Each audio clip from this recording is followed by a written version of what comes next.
Olá, para você que acompanha o Lado B de Brasília neste episódio. Eu sou Juliana Martins. Pela primeira vez eu gravo essa introdução aqui em vídeo e trago também pela primeira vez aqui um político que disse que sairia da área de um dia para o outro se fosse solicitado. O nosso convidado de hoje é Valmir Assunção, deputado no 4º mandato já, que diz que deve tudo ao Movimento Sem Terra. Ele vai explicar bastante sobre esse movimento aqui, que tem muito preconceito em relação a este assunto aqui no Brasil. Valmir Assunção não gosta muito de falar da vida particular, mas consegue liberar algumas informações sobre músicas, sobre a infância, sobre a relação com a família, com a terra natal. Bom, se você quer saber mais sobre Valmir Assunção, é só dar o play aí.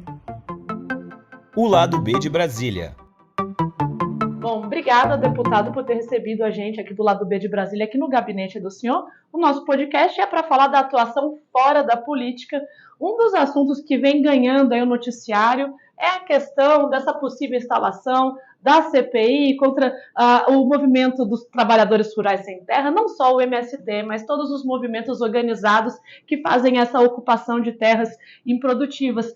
Mais do que falar da atuação do senhor nisso, eu queria que o senhor falasse por que existe um preconceito tão grande em relação a esse assunto no Brasil ainda. Olha, primeiro, é um prazer imenso tendo a oportunidade para poder estar dialogando e conversando com todas as pessoas que seguem, mas, ao mesmo tempo, dizer que o preconceito faz parte da natureza da elite rica desse país. Aqueles e aquelas que, ao longo da sua história, acumularam riquezas, ou por herança, ou porque saquearam o patrimônio do povo brasileiro, esses continuam com preconceito muito grande. E um dos exemplos disso é que, como houve a invasão do Brasil, onde exterminaram milhares de famílias indígenas, e foram construídas uma história que eles ocuparam e que descobriram o Brasil, e o Brasil já era descoberto, e os índios já viviam aqui, mais de 5 milhões de índios. Então, diante desse contexto, veio o processo da escravidão, onde escravizaram a população negra, e depois que a chamada abolição, eles deixaram os negros livres, mas não distribuíram a terra, não distribuíram a riqueza que os negros construíram ao longo da sua história, ou seja, estabeleceram um conjunto de legislação para poder os negros ou continuar escravos, sendo escravizados, ou ir para a cadeia. Essa foi uma parte da história. E hoje em dia, eles vão criando cada vez mais mecanismos para poder impedir que o povo seja protagonista do seu próprio destino, que possa lutar, construir as suas organizações. É essa a explicação que você tem para um momento como nós estamos vivendo, onde o fascismo foi derrotado nas urnas, Lula se tornou presidente do Brasil, a maioria do povo brasileiro fez uma opção pela democracia, e essa maioria pressupõe o conjunto de movimentos sociais e populares que tem no Brasil, que luta, que construiu suas organizações nesse período do enfrentamento da ditadura militar nos anos 60, 70, 80, e chegou hoje onde que o fascismo que foi derrotado, quer implementar no Congresso Nacional uma pauta e quer implementar na sociedade uma agenda. Aí nós não podemos concordar.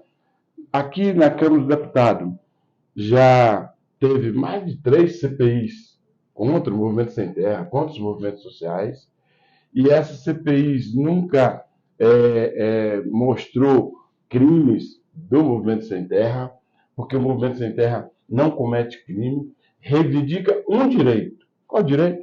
O artigo 184 da Constituição diz: todas as terras improdutivas devem ser destinadas para a reforma agrária. Está na lei. O artigo 186 diz o que significa uma terra produtiva, que é aquela que cumpre a função social. Aí o grande e o médio proprietário, que não cumpre a função social das suas terras, ela é passível para desapropriação. E o governo tem que fazer isso. O que os movimentos sociais da luta pela reforma agrária faz no Brasil? É pressionar o governo a cumprir a Constituição. Porque nós não estamos reivindicando que nenhuma ocupação de terra improdutiva, aquelas terras sejam destinadas para as famílias sem terra. O que nós estamos reivindicando é que possa fazer a vistoria, desapropriar, o governo pagar ao chamado proprietário, que muitas vezes grilharam a terra, muitas vezes é isso, e diante disso, hoje, no Congresso Nacional, o movimento sem terra e os movimentos populares são criminalizados. Mas não tem problema. Nós vamos continuar organizados, enfrentando esse debate na sociedade, em todos os lugares. Porque isso faz parte da natureza dos movimentos sociais. O senhor falou agora há pouco da derrota do fascismo agora nas urnas, né? Ontem, quando o Chico Buarque recebeu o Prêmio Camões, ele falou exatamente isso, que apesar dos brasileiros terem escolhido nas urnas um presidente que se opõe à instalação do fascismo, ainda existe por aí, como por todo lugar, e aqui também, aqui no Brasil, uma sombra do fascismo que ronda. E ele fala também nesse discurso dele ontem, que aqui no Brasil a gente é uma mistura do sangue do açoitador com os açoitados, né? Que o Brasil é essa grande mistura, né? Aí quando a gente fala agora dessa questão do fascismo e tudo mais, eu queria que o senhor entrasse, já indo para a parte de cultura e tudo mais, da importância de um artista como Chico Buarque receber uma premiação para colocar outros assuntos também na pauta dos meios de comunicação, das redes sociais, que a gente sabe que onde é pautado hoje a grande parte do que se fala, né? A importância de artistas como Chico Buarque, e que daí o senhor já enveredasse para falar assim, quais artistas que o senhor acha que foram mais importantes na formação do senhor, até nessa área social. Eu venho do meio rural, então... Mas eu acredito que o Chico, ele, na hora que recebeu o prêmio, ele falou uma coisa que para nós é importante, que o Bolsonaro ele não sujou o prêmio porque deixou livre para o presidente Lula assinar, que esse foi um grande gesto.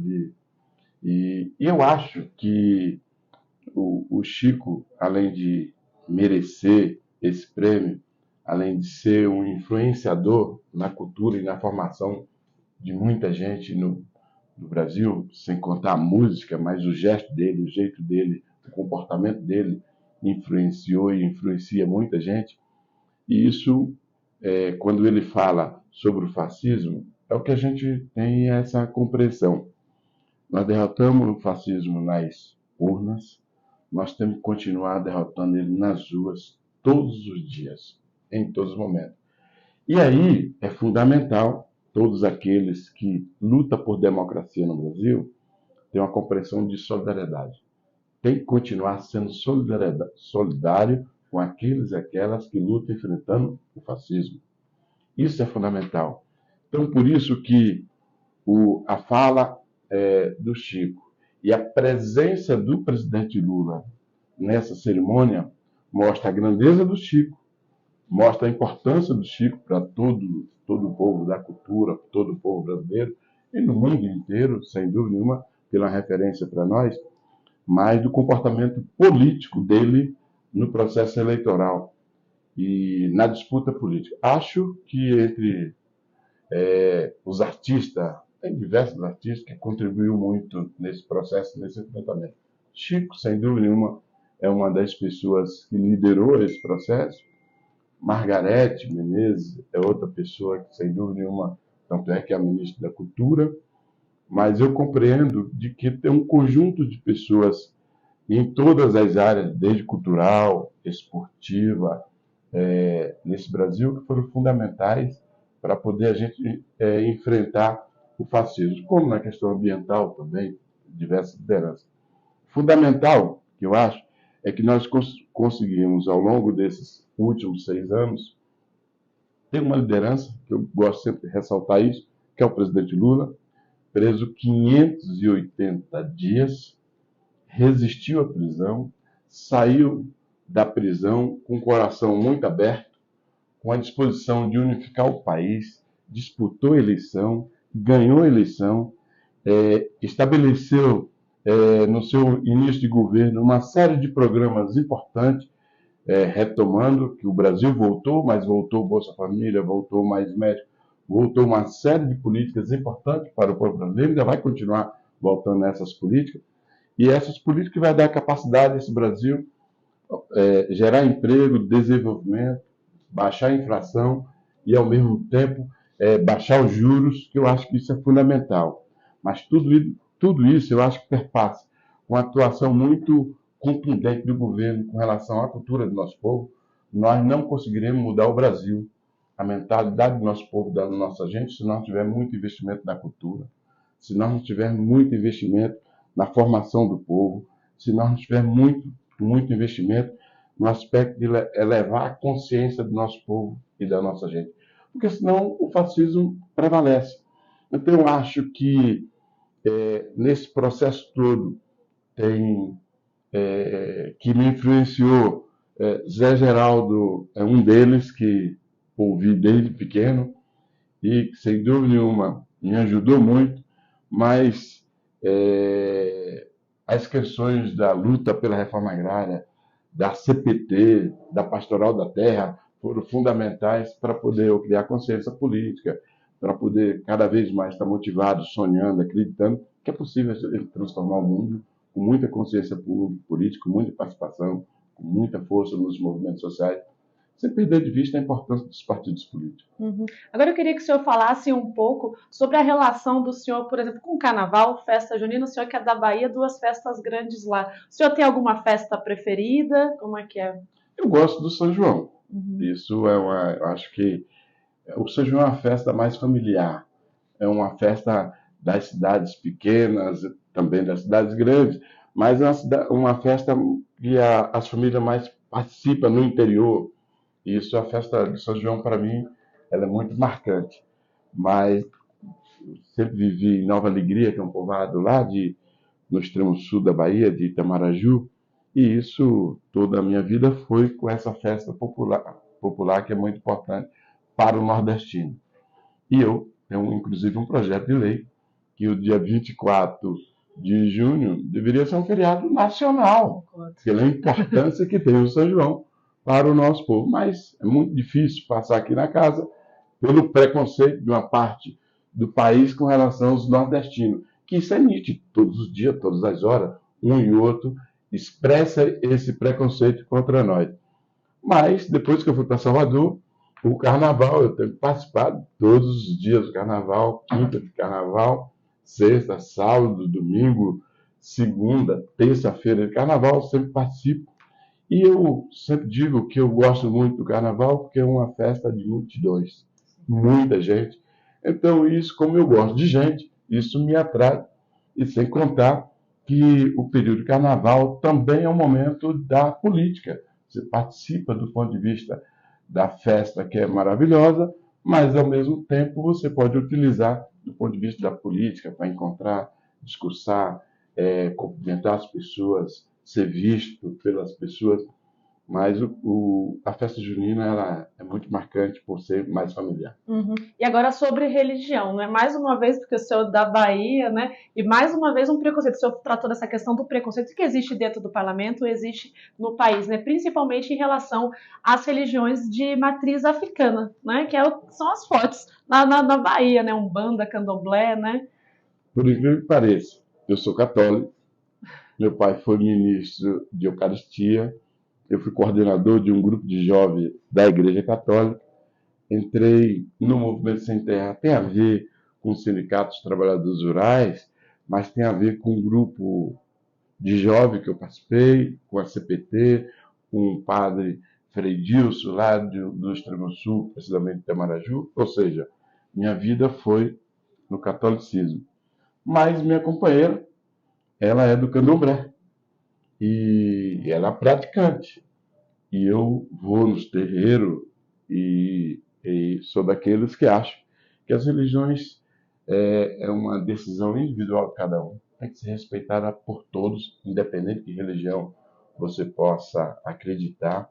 O fundamental, eu acho que está no respeito de cada um. Acho a religião de matriz africana é quem mais sofre perseguição. A intolerância é muito grande. Apresentei o Estatuto da Promoção da Igualdade Racial na Bahia. Fui eu que apresentei quando fui deputado estadual. E tem um capítulo sobre intolerância religiosa, que nós não podemos aceitar de forma nenhuma, mas os intolerantes existem. Essa é a realidade. E nós temos que ter a capacidade cada vez mais de, se você não consegue diminuir, no mínimo de acabar. E você acaba com informação, você acaba levando para todos os espaços todas as religiões, que eu acho que como o Brasil é um Estado laico, então tem que respeitar todas as religiões, mesmo a gente sabendo que é laico no papel, mas na prática isso muitas vezes não acontece. Mas esse é o esforço de cada dia de todos nós que defendemos a liberdade de culto e de crença para todos que frequentam qualquer tipo de religião. Com certeza, né? O respeito, a tolerância é a base de toda a religião, né? E eu queria que o senhor falou agora da companheira do senhor, que é do candomblé, tudo. Eu queria que o senhor falasse mais da vida particular mesmo. O senhor consegue, em algum final de semana, não estar nem atrelado à política, nem aos movimentos sociais, passar um final de semana em casa e falar, não, vou ver um seriado, vou ver um filme, vou pescar. O que o senhor faz num dia de folga? Fala, hoje eu vou relaxar. Não, eu estou rindo porque poucas vezes eu gosto de falar da minha vida pessoal, do dia a dia que eu faço.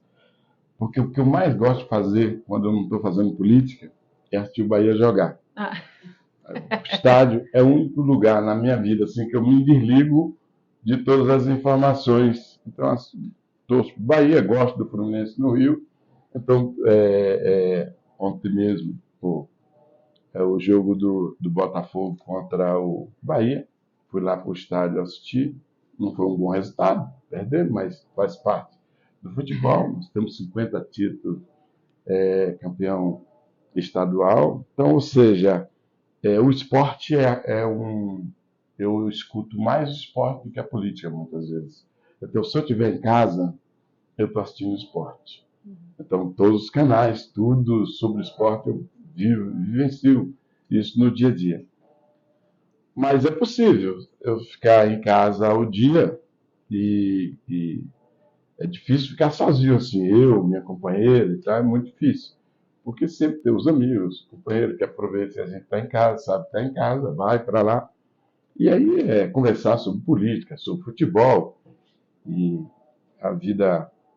Mas uma das coisas que eu mais gosto de fazer é quando eu tenho um tempozinho ir para Itamaraju, que fica a 750 quilômetros de Salvador, para casa do meu pai e de minha mãe, e passar o dia com eles. Aí não tem futebol, não tem esporte, tem resenha do dia a dia, das histórias, da vida, o que nós fizemos, porque nós somos 8 irmãos, então normalmente na Semana Santa, Sexta-feira Santa, nós estamos todos 8 juntos, aí é o dia todo e à noite contando as nossas histórias da vida. É uma das coisas. E aí a comida de família, tem alguma comida que traz alguma recordação importante para o senhor? Sempre tem, então, numa Sexta-feira Santa? Não. Eu sou de uma família muito pobre. Então, como muita gente é de família pobre, a minha origem, por ser um cidadão que só estudou até a 8ª série, analfabeto, minha família também, e mal dava para poder ter alimento para poder manter os filhos. Hoje em dia, lá em casa, como na maioria das famílias pobres, ao longo da sua história, a carne era muito dividida, um pedaço para cada um, meio pedaço para... Sempre foi assim. E, normalmente, na minha casa, você comia carne uma vez por semana. Os outros a gente se virava, comia um peixe, uma caça. Então, era isso que a gente vivia ao longo da nossa história. E eu sempre botei na minha cabeça, se algum dia eu tiver condições, eu tenho que comer carne, que é o prato que mais eu prefiro, sem dúvida nenhuma, é carne. Isso, que quando eu estou comendo uma carne, qualquer coisa, me remota à minha infância. A vontade de ter um pedaço de carne e não ter ali para poder se alimentar. Mas isso é o que mais eu, como é que eu diria, me alimento, como o prato que mais me chama a atenção e que eu gosto mesmo é comer uma carne. justamente porque faz eu lembrar da minha infância. Mas, como é que eu diria? Porque quando a pessoa é de classe média, e eu acho isso, ou tem um poder aquisitivo, ele tem um histórico na vida dele, do ponto de vista da alimentação, da roupa, do gostar, das festas, que é como tem uma grande escritora que diz que é um lugar de fala dele, é um lugar social de fala dele. Meu lugar de fala, meu lugar social não permitia no passado, então eu tenho mais a lembrança do presente, do que eu gosto e do que eu vivo. Uhum. E os pais do senhor são orgulhosos do senhor ter entrado para a política? Esse é um caminho que o senhor queria? O senhor imaginou que um dia estaria dentro da Câmara Federal? Eu não. Nunca imaginei ser um deputado federal e nunca imaginei que eu iria disputar espaço político. Eu não. Nem eu, nem meus pais. Por quê? Novamente, como nós somos de uma família muito pobre, todo mundo analfabeto. E que perspectiva você vai ter? A minha sorte na vida foi aparecer o Movimento Sem Terra. Essa foi a minha sorte. Porque quando o Movimento Sem Terra aparece e que eu vou participar da primeira ocupação, isso em 87, eu já tinha uma trajetória na minha vida que foi vir para São Paulo. Ir para São Paulo com 14 anos de idade, fui morar em São Paulo, trabalhar e tal. E voltei para Itamaraju novamente. E quando participamos da primeira ocupação e que eu fico no movimento, o movimento fez eu ganhar consciência política. E essa consciência política permitiu eu ter espaço, participar do Diretório Nacional do PT, que eu já fui, e ao mesmo tempo participar de debate, discussão em todos os lugares, ser deputado estadual, ser secretário do governo Wagner, 4 anos de combate à pobreza, estar no 4º mandato de deputado federal, foi justamente essa consciência política que o coletivo chamado Movimento Sem Terra me proporcionou. A partir dali, eu passei a sonhar, mas porque o meu sonho lá, quando eu estava na Alegria, era muito limitado, porque o mundo, para mim, era a Nova Alegria. Até eu digo para alguns amigos meus que quando eu vou para a Nova Alegria, eu vou para o mundo, para o meu mundo, mas o meu mundo era muito restrito ali. E vou contar uma historinha aqui para você ter uma ideia, não vai vocês precisarem utilizar isso aqui, mas Valdir Pires foi candidato a governador em 86, se eu não me engano. Valdir Pires veio do exílio, se torna candidato a governador. Valdir Pires era a grande expressão dos comunistas, dos socialistas, dos democratas, era da liberdade, era isso aí. No meu povoado, minha família votou em um cara chamado Josafá Marinho. Josafá Marinho, de direita. Mas Josafá Marinho era apoiado pela principal liderança lá da minha cidade de Itamaraju, que era Almir Nobre de Almeida. Então, ele dizia e a gente seguia. Não tinha nenhum. E Josafá Marinho, lá em Nova Alegria, quase todo mundo ia votar nele, no caso de Almir. Então, Josafá Marinho ia ganhar a eleição. Para mim, ele ia ganhar a eleição para governador. Porque lá em Nova Alegria todo mundo votava nele. Só que quando abriu as urnas, Valdir Pires com uma cacetada de voto na Bahia, mas em Nova Alegria Josafá ganhou. E eu achava que ali ia ser o resultado da eleição na Bahia. Não poderia ser de jeito nenhum, pela importância de Nova Alegria no cenário da política baiana, até da quantidade de eleitor. Estou tentando explicar que, no meu caso, para entrar na política, se não aparecesse o MST, se eu não tivesse criado consciência e o MST tivesse uma necessidade de ter um deputado federal, ou estadual, ou prefeito, vereador, mas alguém na política que defendesse o Movimento Sem Terra, defendesse a reforma agrária e desse uma opção para os assentados votarem em um deputado assentado ou acampado, oriundo do Movimento Sem Terra, porque essa foi a leitura que nós fizemos.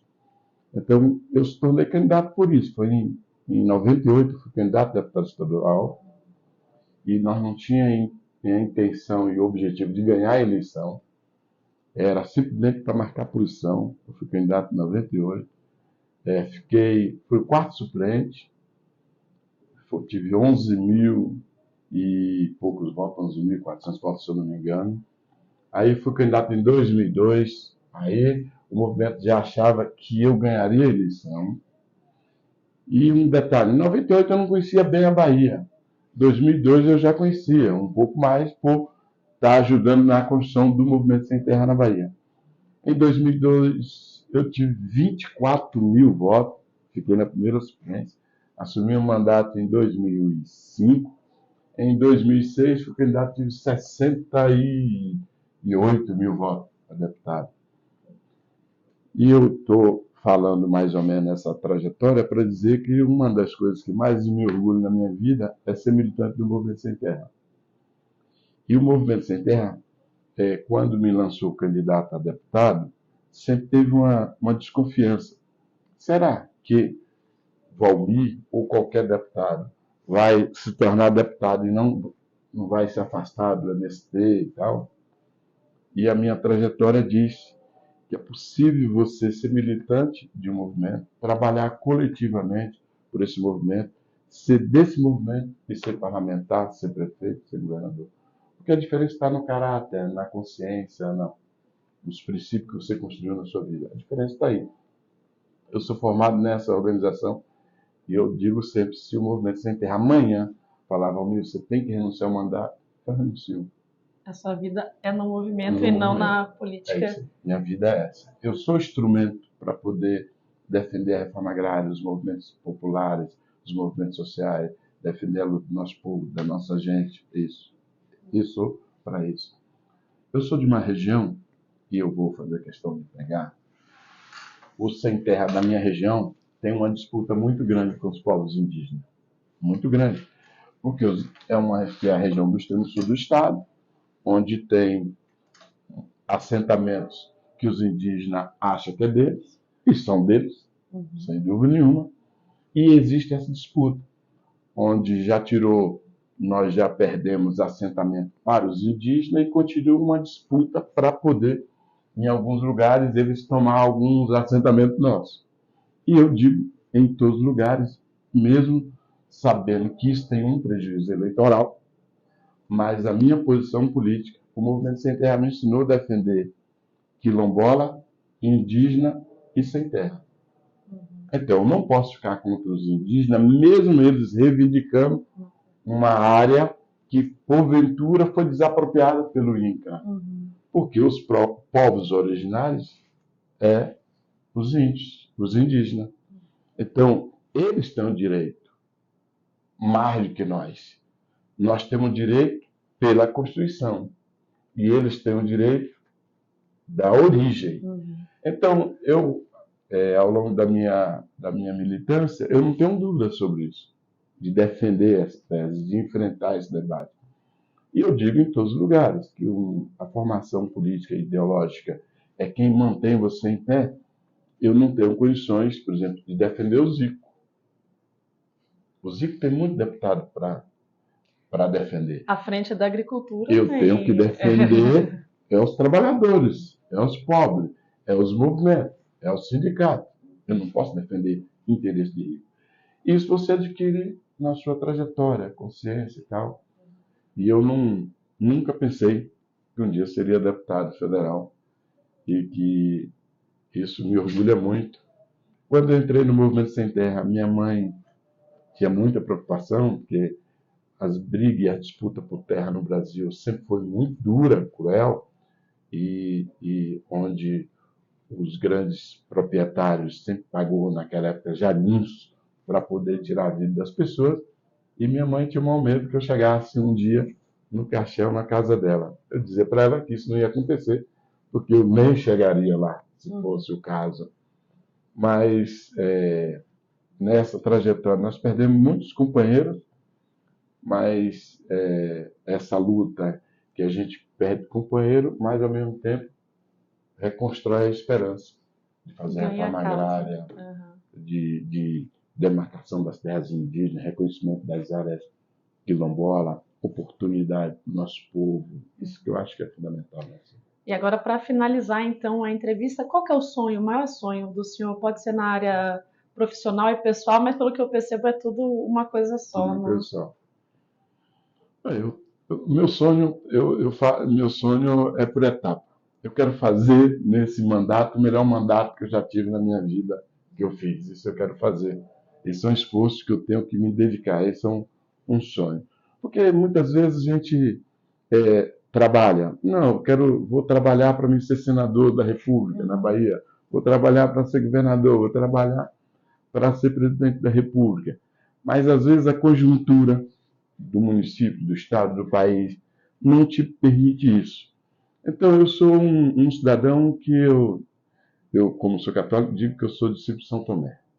Eu acredito nas coisas vendo, e mesmo sabendo que está escrito na Bíblia, que diz que São Tomé não acreditou que Jesus tinha ressuscitado, e Jesus disse que feliz é aquele que não viu e crê. Eu acho que isso é importante. Mas eu ainda continuo querendo saber como é que funcionam as coisas. Então, minha expectativa e meu sonho são muito delimitados. Sonho algo, luto por aquilo, vou procurar aquilo. Então, diante disso, eu, pessoalmente, fazer um grande mandato e vou tentar fazer isso nesse próximo período. Mas o grande sonho que nós temos conseguirmos, em um espaço curto de tempo, a gente trabalhar para poder diminuir essa desigualdade social que nós temos no Brasil. Porque se tem uma coisa que a pandemia revelou para muita gente, é que nós temos um país muito desigual, onde o machismo predomina, onde o racismo cada dia é algo absurdo, e onde nós temos a maioria da população que tem 5, 6, 8, 10 filhos, mora em um quarto, 2 quartos, não tem o que comer, não tem recursos para nada. Agora vai ter os R$ 600, mas isso é insuficiente.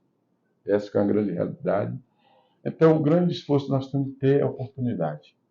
Porque oportunidade de trabalho, oportunidade de ter um pedaço de terra, oportunidade de ter o crédito, oportunidade de fazer aquilo que você quiser fazer. Que muitas vezes são muito limitados nesse processo. E tem um outro aspecto que eu acho que é fundamental, que nós temos que cada vez mais sonhar. Eu sou daqueles que ainda acredito que é possível a gente construir um país onde que a gente possa ter os marcos e a estrutura socialista. Porque tem muita gente que diz, mas o socialismo não deu certo em tal lugar, não deu certo. Quero saber se nós não vamos construir certo aqui no Brasil. Porque o socialismo nada mais, nada menos que é você criar oportunidade. É as pessoas terem os mesmos direitos de trabalho e de oportunidade. É você dividir a riqueza, não é dividir a pobreza, é dividir a riqueza.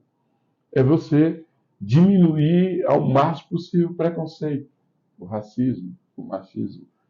Então, eu acredito que é você democratizar todos os meios, desde comunicação ao meio de produção.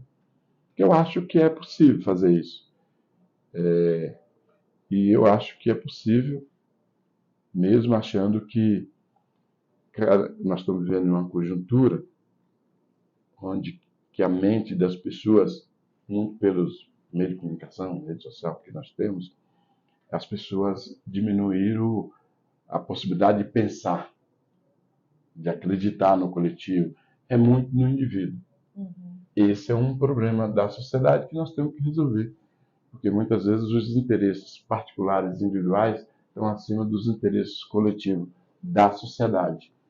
E nós temos que trabalhar uma sociedade que seja solidária, uma sociedade que pense no conjunto, não simplesmente no indivíduo. O indivíduo faz parte, mas ele não é o centro, não é o principal.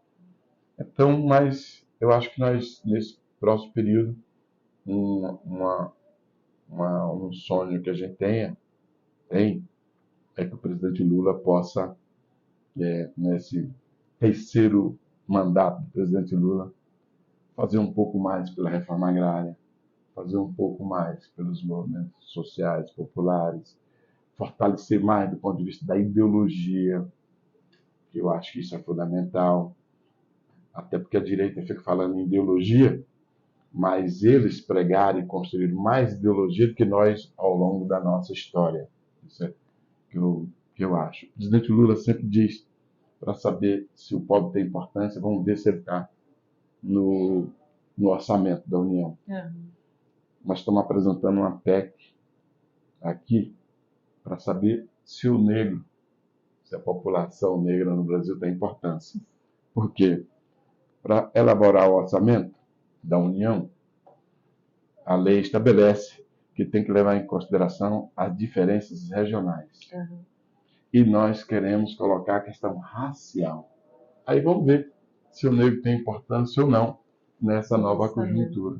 E eu espero que o negro possa ter oportunidade muito mais do que nós tivemos ao longo da nossa história. Com certeza. Obrigada, deputado, por ter recebido a gente aqui. Ter uma lição aqui para a gente, né, de respeito, né, igualdade, fraternidade. Vai ser um caminho bom para a gente seguir, né, para os brasileiros seguirem. Né? Eu te agradeço e afirmando que nesse próximo período, eu acho que nós estaremos desenhando o que será esse país por mais 50, 100 anos, do meu ponto de vista. Porque ou nós avançamos com muita estrutura do ponto de vista da educação brasileira, com investimento, com prioridade na educação. Olha, eu vou até aproveitar isso para dizer, e eu sempre achei que a reforma agrária é quem resolveria todos os problemas. Eu achava isso. Hoje eu acho que a reforma agrária ela ajuda a resolver uma série de problemas. Agora, a educação é fundamental para a gente enfrentar os desafios, os problemas que nós temos na sociedade. Ou nós fazemos isso, ou do contrário, nós não daremos um passo adiante.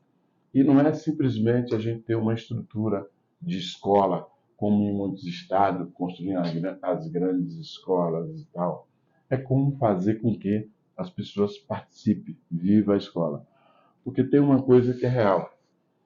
Quem é que estuda nas escolas públicas, que é até o terceiro o ensino médio, chamado?